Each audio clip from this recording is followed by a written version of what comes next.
The snow fell hard that night, a quiet storm, wrapping the small mountain town of redwood pines in a cold, shimmering blanket. Christmas lights trembled in the wind, glowing soft and warm against the frost. But inside Monica's heart, nothing felt warm at all. She stood outside the rustic cabin lodge, arms folded around herself, trying to steady the ache that had been growing for months. Her life looked perfect from the outside. A good job, a charming apartment, friends who thought she had everything figured out. But loneliness, the kind that silences entire rooms, had become her closest companion. And on a night meant for joy, she felt more alone than ever. Monica hadn't planned to be at the lodge's annual Christmas charity event, but her friend convinced her to come. A fundraiser for local families sounded uplifting. Yet, she found herself drifting away from the noise, seeking the cold air outside just to breathe. That's when she saw him, dressed in a bright red Santa suit, broad shoulders dusted with snow, head tilted as if searching for something in the night. His name was Daniel, a volunteer who'd returned every year, a man known for making children laugh, but carrying a quiet heaviness behind his own smile. She didn't recognize him at first, but he saw her, really saw her, and something shifted. She didn't intend to say anything vulnerable, but loneliness has a way of spilling truth at the wrong moments. As he walked closer, the snow settling gently on the pine branches above, she felt her chest tremble. Her voice came out soft, almost fragile, carried by the cold air between them. She whispered, "Santa, I just want someone tonight." It wasn't about romance.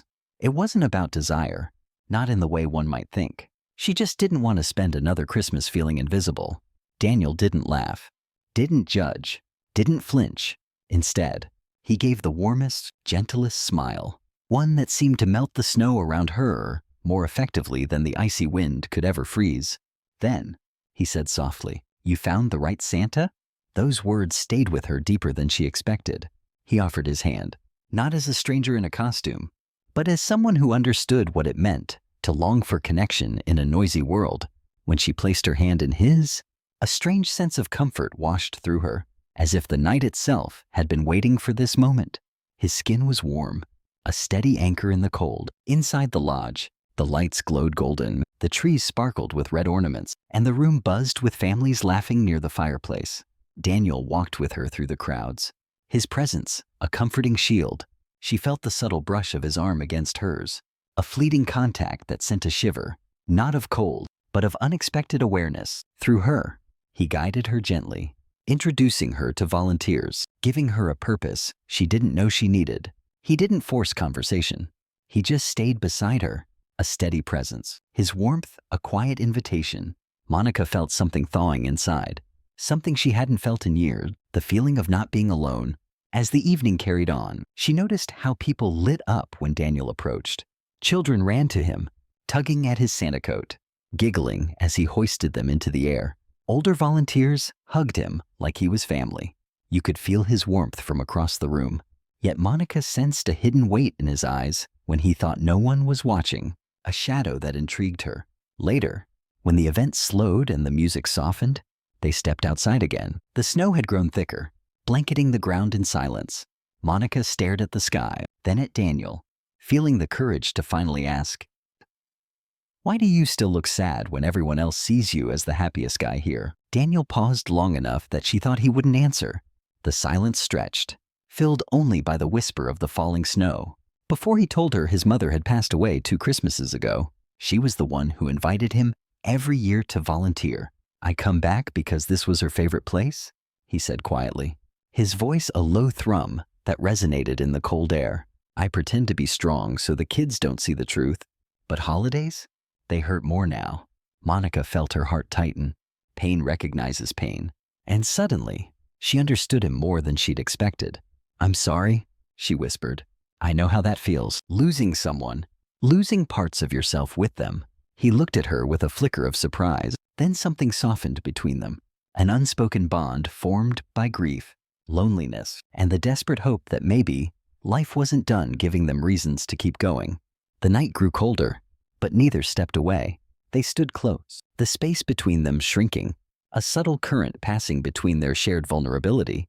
They talked about everything: her fractured relationship with her father, his memories of Christmas mornings with his mother, their fears, Their regrets?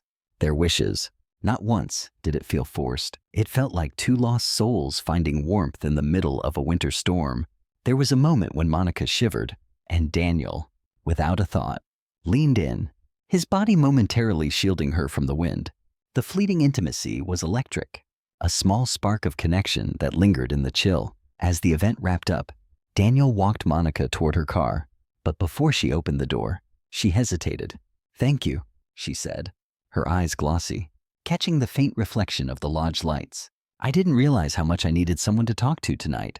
Daniel brushed snow from his sleeves, his gaze deep and steady on hers. "You weren't alone," he replied, his voice a gentle caress. "You just needed someone to remind you." Then he reached into his Santa coat and pulled out a small red ribbon. "My mom used to say, ribbons are reminders of promises. I think you should have this one. A promise that your story isn't over, and that next Christmas, you won't be standing outside a party just trying to breathe." She stared at the ribbon in her hand. It was simple, soft, but somehow carried the weight of everything she'd been trying to hold together. Tears blurred her vision. She stepped forward, drawn by an irresistible urge, wrapping her arms around him. His arms came around her, carefully, gently, like he understood how easily she could crumble. His scent, a mix of pine and something uniquely his, filled her senses. She could feel the steady beat of his heart against her cheek, a rhythm that calmed the chaos in her own. The embrace was tender, comforting, yet charged with a quiet magnetism. When she finally pulled back, her voice trembled. "I don't want this night to end." "Then it doesn't have to," he murmured, his gaze dropping to her lips for a fraction of a second before meeting her eyes again. And for the first time in a long time, Monica felt a spark of hope flicker in her chest. They walked through the snow-covered path behind the lodge, passing strings of warm light, hearing faint Christmas music drifting through the air. It felt magical, like a scene out of a winter movie. But more than magic, it felt real, painful, healing, and beautifully human. They sat on a wooden bench, overlooking the frozen lake, breathing in the quiet. Daniel spoke about wanting to start fresh, wanting to build something meaningful again. Monica confessed she was tired of pretending to be okay. The honesty between them was liberating, as if the cold night had finally given them both permission to let go. Hours passed without either noticing, the conversation flowing, punctuated by comfortable silences and the occasional brush of their shoulders. By the time they returned to the lodge, the last volunteers were leaving. The lights dimmed and the world felt still again. Daniel stopped at the doorway, looking at her with a softness that reached straight into her chest. "You know," he said softly, his voice low, intimate, "you didn't just find the right Santa tonight. You found someone who needed you."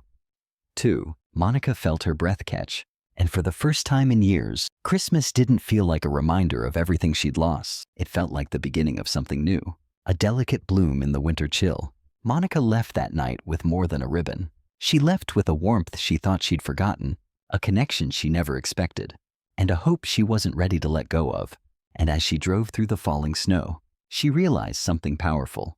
Sometimes the people who step into our lives quietly, even dressed as Santa on a cold December night, are the ones who end up saving us in ways we never saw coming.